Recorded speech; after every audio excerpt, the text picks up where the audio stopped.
Hello, everyone. Hello, boys and girls, and especially parents of students of chess.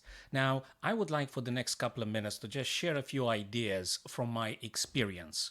I've been teaching chess since 2008, and I've been learning it since I was like 5. I'm 45 at the minute now, so I've been studying like my whole life, so to speak, with some bouts of intense preparations and then some other things that life took me, and maybe I wasn't that much present with the chess domain. Now, chess in education, just a few ideas I'd like to communicate. And I don't know, maybe that would be just the first part. Maybe there will be a second one in which I just expose a couple of more ideas about chess and education in primary or secondary schools.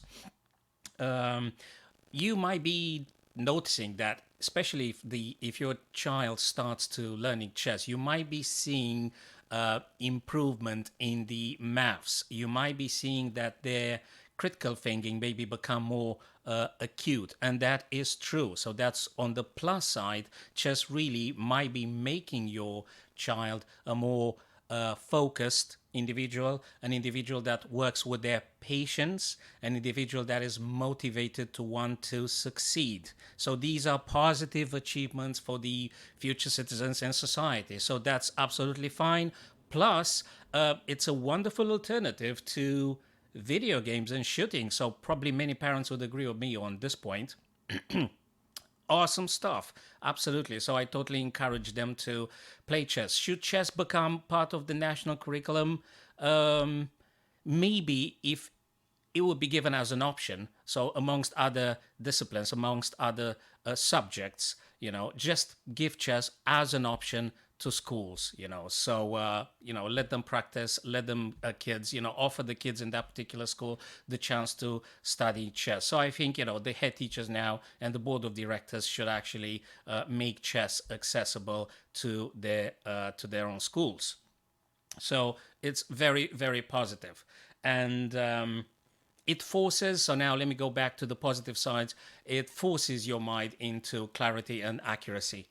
So at some point, you will need to actually collect the real data, and you need move by move by move to make a continuous effort to stay in touch with the reality of the position. It happens even at the highest level, especially when you are in time pressure, that you actually, they say you're starting seeing ghosts, you start seeing things that aren't there. But actually, chess, it forces you to being accurate, to being precise, and to always relate yourself to the current state of things that happens right now in the very front of your eyes. So patience and accuracy are good stuff about this. And also, there is something I think I've seen on the website chesky.com, something that they said enhances the compassion or empathy. That's not necessarily true. If you are a compassionate individual, you will be compassionate with or without playing chess.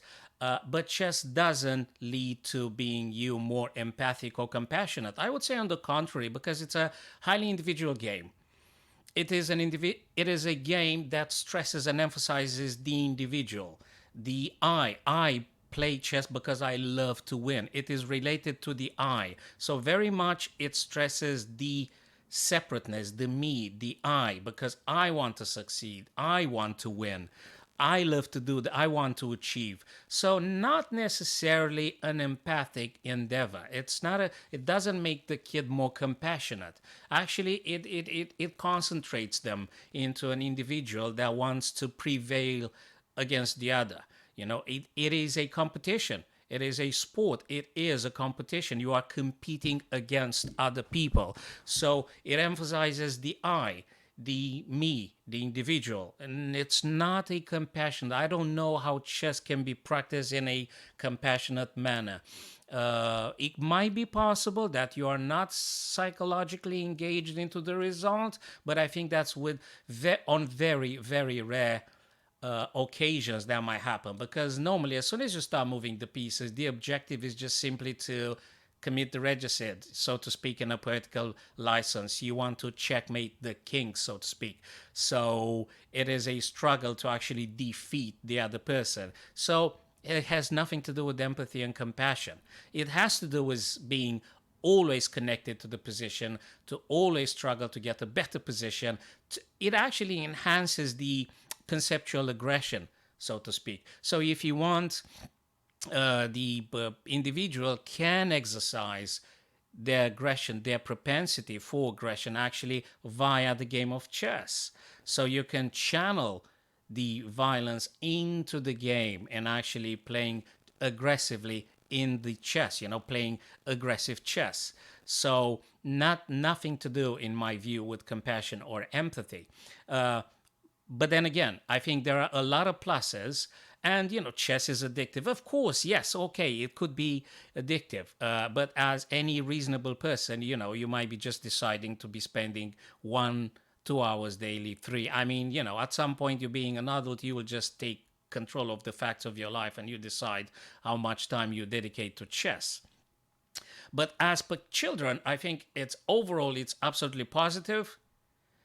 We really want to have students that are thinkers and critical thinkers. We really need to strive, probably the highest form of education, to teaching the kids to only take the truth of their experience. We don't want our kids to take whatever sentence we give them to believe in it absolutely. We want our children and our students to learn to scrutinize the ideas and to actually question the ideas.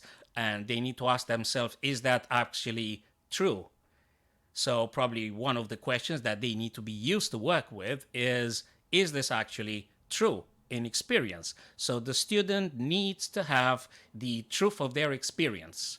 So they will not need to believe them, because they will have the knowledge. And actually, chess is a form of teaching truth. Chess is just teaching you to take responsibility, to act upon it. You bear the consequences of your actions. Clarity is accessible to you if you having the willingness and the focus and the determination to actually see the clarity, the truth of the position. So it's a game of truth, so to speak, chess. And critical thinking is awesome, and you're actually having a continuous dialogue with yourself during the game, and until you actually manage to see more than the other person. So it's a continuous working with the errors. You try to eliminate the errors, and at the end, hopefully, you will be more visionary than the other guy, the other person. So chess in education, absolutely been doing this since 2008, and I think it does have a positive impact on most of the students, and makes them more independent beings, critical thinking enhanced, and maths results are improved, and patience also very important virtue. Personally, I'm not a very patient individual, but miraculously, when I'm playing chess, I'm just spending maybe minutes and minutes, and maybe 5, maybe 10 minutes in the middle game, because I really want to not make an error.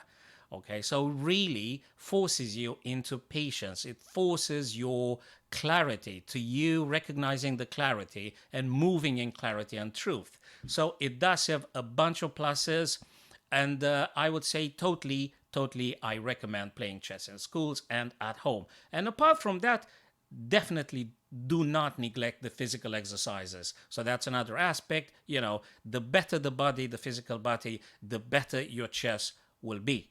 Okay, so that's briefly put. And if I will get more ideas about the chess and education, I'll totally coming back and communicate more good stuff with you, my chess friends. So have a wonderful rest of the day, whenever you are, and wherever you are. And I'll see you with more openings, more gambity lines, and exciting ways for you to play this beautiful game, my friends. Thank you very much. See you soon.